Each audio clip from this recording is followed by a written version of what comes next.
Hej, kom lige med op. Hej, vi har dem lærer astronomi. Vi har for det første sommersolhverv, som er årets længste dag, og ligger typisk på den 21.6. Derudover har vi vintersolhverv, som er årets korteste dag, og ligger typisk på det 21.12. Og så har vi jævndøgn, og det er det døgn, hvor dag og nat er lige lange. Og der er 2 døgn af dem. Den ene er den 21.3, og den anden den er den 22.9. Og så har vi midnatssolen. Det er, hvor solen er på himlen hele døgnet, og det er på grund af at jordens hældning mod solen. Her har vi så en demonstration af midnatssol. Vi har solens stråler her og jorden, så vi kan se, at jorden er tippet 23,5 grader, og derfor er det kan komme til at ske midnatssol ved vores punkt i nord. Når der er gået et døgn, og jorden har drejet en gang rundt om sig selv, vil den derfor have været i sol hele tiden. Det modsatte har vi så hernede i syd, hvor vi også har en plet, hvor den ligger i mørke hele tiden, når den har drejet en omgang rundt, det vil sige et døgn, og det hedder polarmørke. Her har vi så valgt at tegne en tegning af jorden og dens breddegrader. Så vi kan se, at breddegraderne er markeret med en hvid linje. Den gule linje, som kører midt igennem jorden, er ekvator, som adskiller den nordlige og sydlige halvkugle. Her har vi så igen en tegning af jorden, hvor denne gang det er længdegrader, som er tegnet på, ned over her, så vi kan også se. Og igen har vi ekvator tegnet midt over på jorden. Det tager jorden 24 timer at dreje en gang rundt om sig selv, og det kalder vi også et døgn.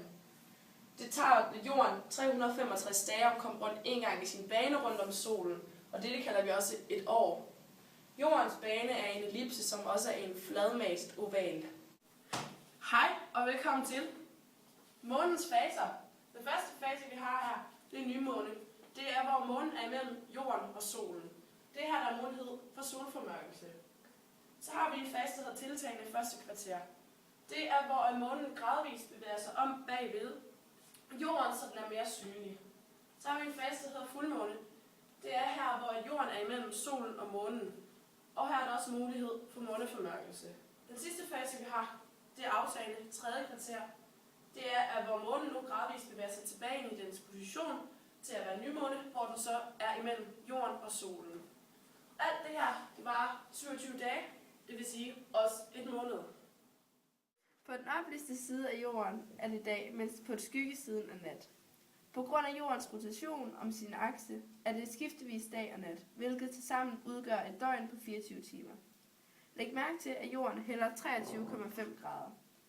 Hvis jorden på den ene side af lampen er sydpolen belyst. Jorden kredser rundt om solen. Og her hvor jorden er nu, er det omkring juni måned.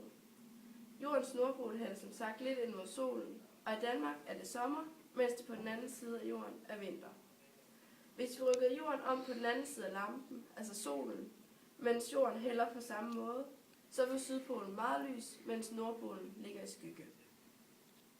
En solformørkelse opstår, når solen, månen og jorden står på en lige linje med månen i midten. Månen skygger for solens lys, og de steder på jorden, hvor skyggen rammer, bliver der solformørkelse. Jordens og månens baner hælder i forhold til hinanden.